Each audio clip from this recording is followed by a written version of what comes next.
केंद्रीय जांच एजेंसियां झारखंड में खुद को असुरक्षित महसूस कर रही हैं। ईडी के बाद अब राष्ट्रीय जांच एजेंसी एनआईए ने भी केंद्रीय गृह मंत्रालय को पत्र लिखकर अपने कार्यालय व पदाधिकारियों की सुरक्षा का मुद्दा उठाया है।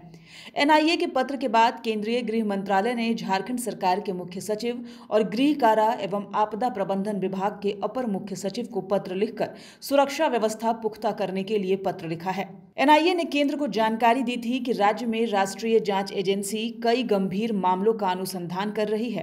राज्य में सक्रिय रहे वर्तमान में प्रतिबंधित पॉपुलर फ्रंट ऑफ इंडिया यानी कि पीएफआई, बड़े नक्सली संगठन और विभिन्न आतंकी संगठनों के विरुद्ध एनआईए का अनुसंधान तेज है और अनुसंधान के सिलसिले में एनआईए के अधिकारियों को सुदूर गांव तक में भी जाना पड़ता है। ऐसी स्थिति में यह संगठन अधिकारियों को निशाना बना सकते हैं और उन्हें नुकसान पहुंचा सकते हैं। इससे पहले भी ईडी ने केंद्र को पत्र लिखकर कार्यालय और अधिकारियों की सुरक्षा की चिंता जाहिर की थी। वहीं इस पूरे मामले पर भाजपा प्रवक्ता प्रतुल शाहदेव ने कहा है कि यह बहुत ही गंभीर मामला है। कोई भी जांच एजेंसी अगर इस तरह की बातें करे तो निश्चित तौर पर स्थिति गंभीर है।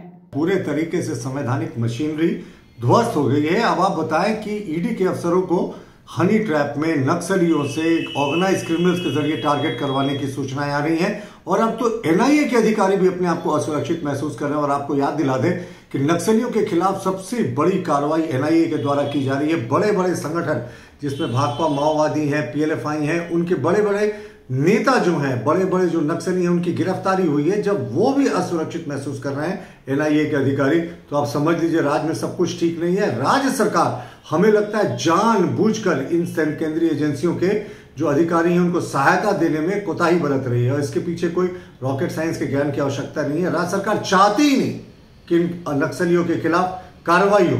अगर चाहती तो इनको पूरी सुरक्षा मुहैया करानी चाहिए थी। वहीं कांग्रेस का कहना है कि इस पत्र के माध्यम से सरकार को बदनाम करने की कोशिश की जा रही है।